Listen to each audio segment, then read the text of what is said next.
Hey guys, Brian here, doing another weekly record haul.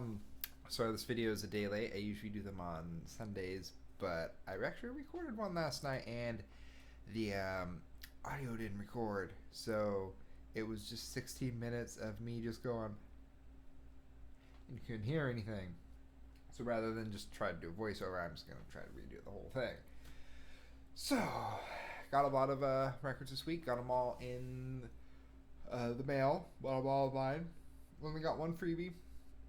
Let's go through and see what they are. First one is Sigur Rós. I'm not gonna try to pronounce the name of this album or any of the songs off of it that I love. I mostly bought this because of the second song on the album, which is the song that plays in the Wes Anderson movie Life Aquatic when they're in the submarine at the end trying to find the jaguar shark. Love that song. So I got the album. It's a great album. Puts my wife to sleep. So next album came out like 3-4 months ago. I waited to get it till now because I wanted to get it on vinyl, and it took forever to come out on vinyl. Oh, excuse me. But this is Colin Hayes, Next Year People. I've been listening. I listened to this all weekend. It's a great album. It's not as good as some of his earlier stuff, but it is definitely better than his last one. So, if you don't know Colin Hay, he was the primary singer and guitar player and songwriter for the '80s, well, sort of one-hit wonder group Men at Work. So if you're a fan of them, Colin Hay is all that, but less '80s. And this is a band I have been trying to get all of their albums on vinyl, and I now have them all. So maybe later this week I will do a video showing off all of their stuff. I got 3 of them to finish my collection this week. First one is Tales of Mystery and Imagination, the Alan Parsons Project. This is their first album. Very mid-70s prog rock kind of stuff.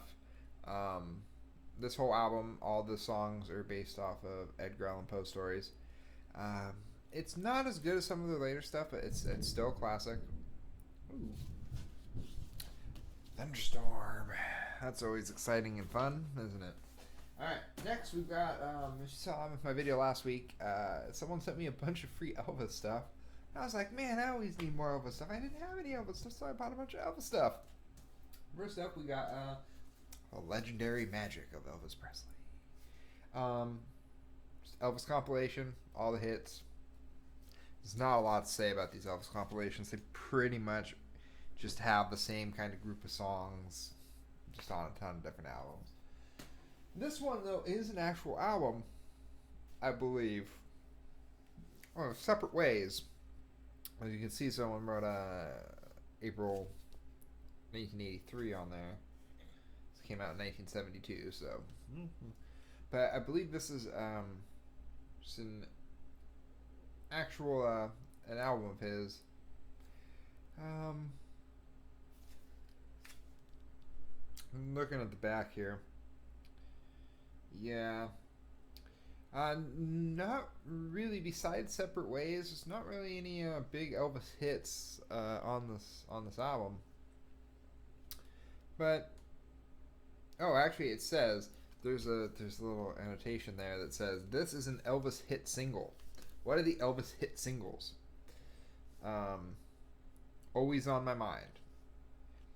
It makes sure to point out with a special little symbol. So down below you can look and see this is an Elvis hit single. Good to know. And then this is some of my favorite Elvis stuff is on this album, which is Blue Hawaii. I've been listening to the shit out of this. This has several of my favorite Elvis songs, like Can't Help Falling in Love. Yeah, this is just a great album. Never seen this movie. I've never actually seen any Elvis movies. I've heard they're bad.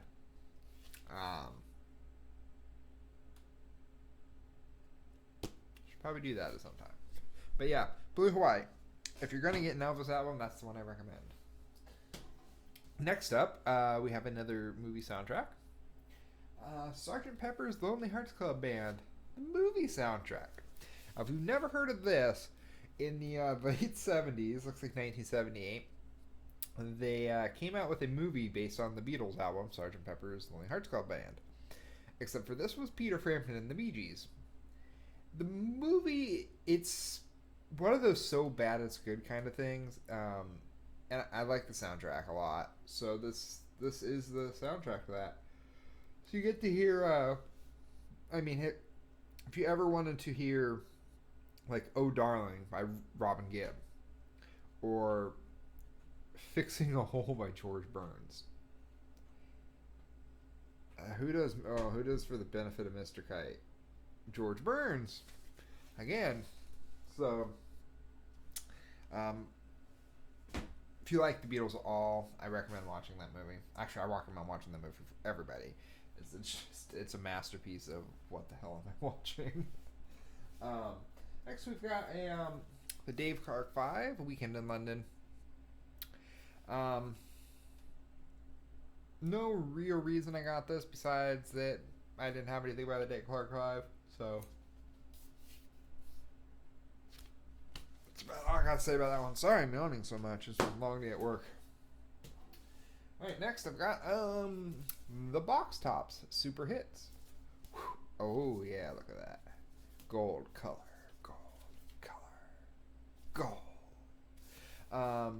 The only song I really know off of this is The Letter. That was the only song I know. I've listened to it a few times now. It's pretty good. It's kind of your basic late 60s rock. Yeah. Nothing disagreeable about that at all. Next one is something I was very excited to get. Self-titled album by the Dream Academy.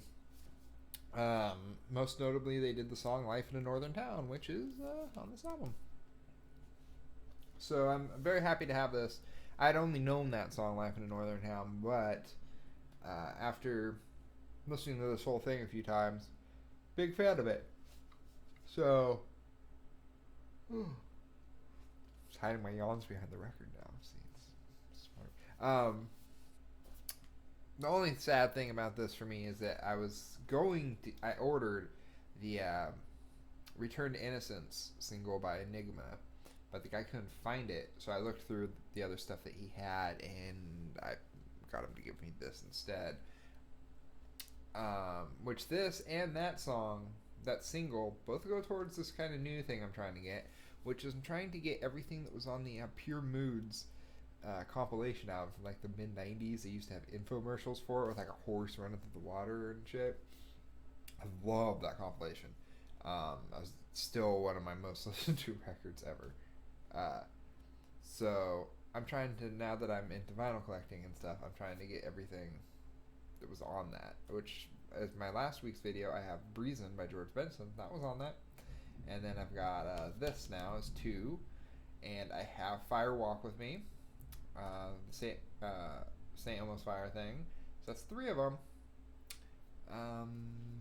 So yeah, I'm gonna slowly. I have Yeehaw Noha by Sacred Spirit. That's in the mail, but I haven't got it yet. I might have got it today. I didn't check the mail.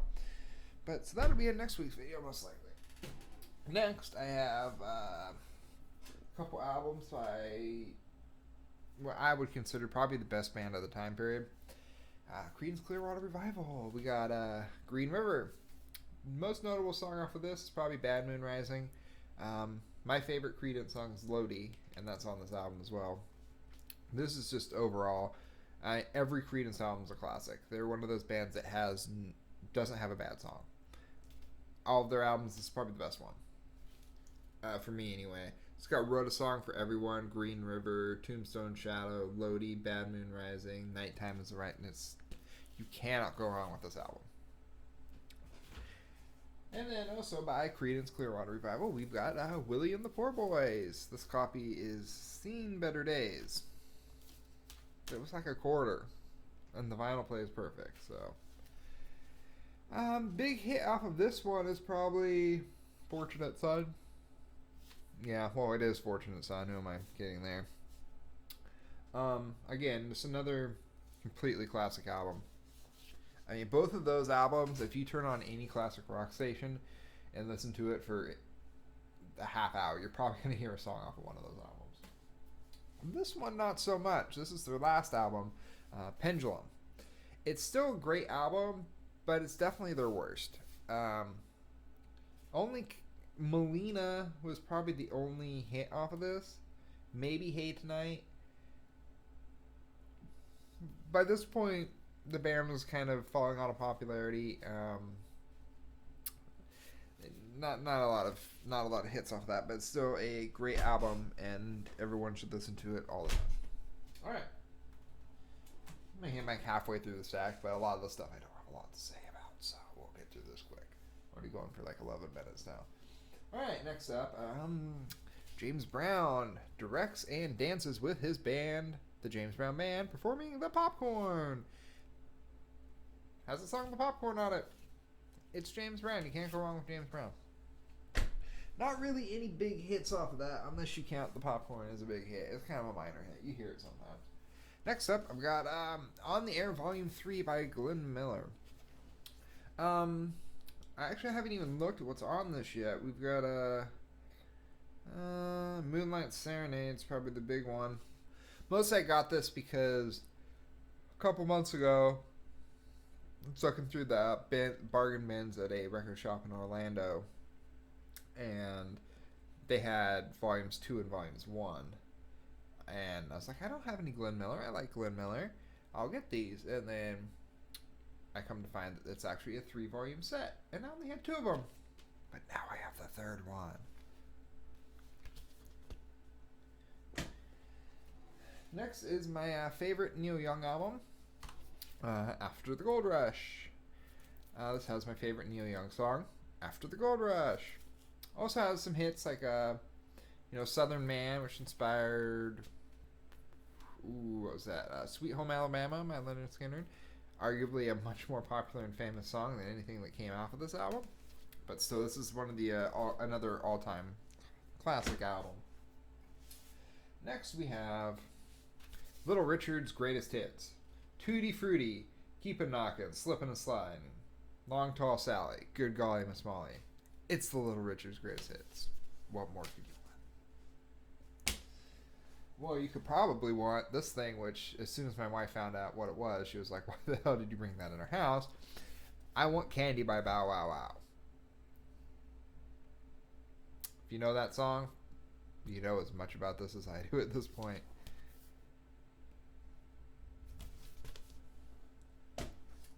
Next up, we've got Heaven Tonight by Cheap Trick. This has the big hit off of this one, and probably have to say, it's Surrender, the album version of Surrender. Even though you don't hear that often, like on the radio or anything, if you're going to hear it on a classic radio station, you're going to hear the Budokan version more than that. Actually, you hear the Budokan version so much that when you hear the studio version, sometimes it's kind of jarring. Except it's the second of those 3 Alan Parsons albums I needed. Stereotomy. It's their second to last album. No hits off of it or anything. It's good. They were starting to kind of decline by that point. Next up is I'm Real by James Brown. This is late 80s James Brown. Even after he was he had a little comeback with the Living in America Rocky thing. No hits off of this whatsoever.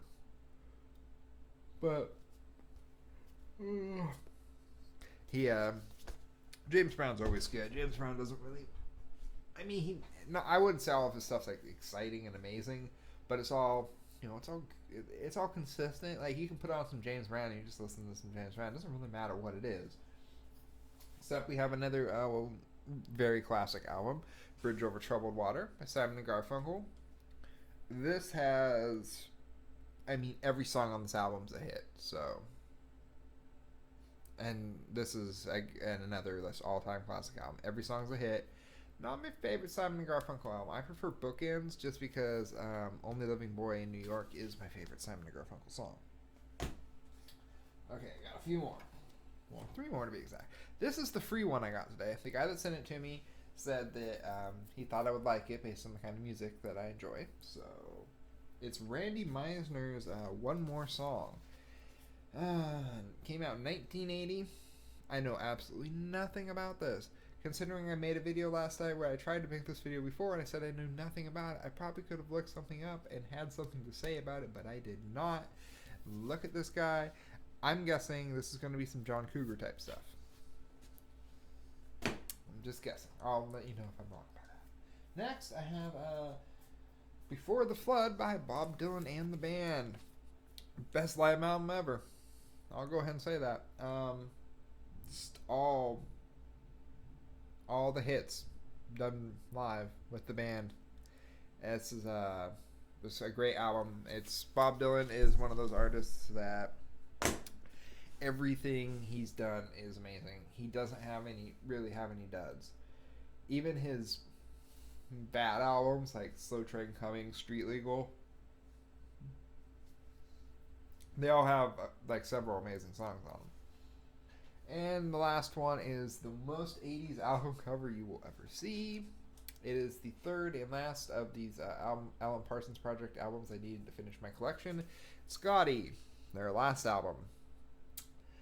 It's still it's okay. It's not the best. Very 80s. Yeah, got it. So at some point this week, I will do a video all about the Alan Parsons Project. So that'll do it for this week's video. Hope you guys liked watching, and I will see you later.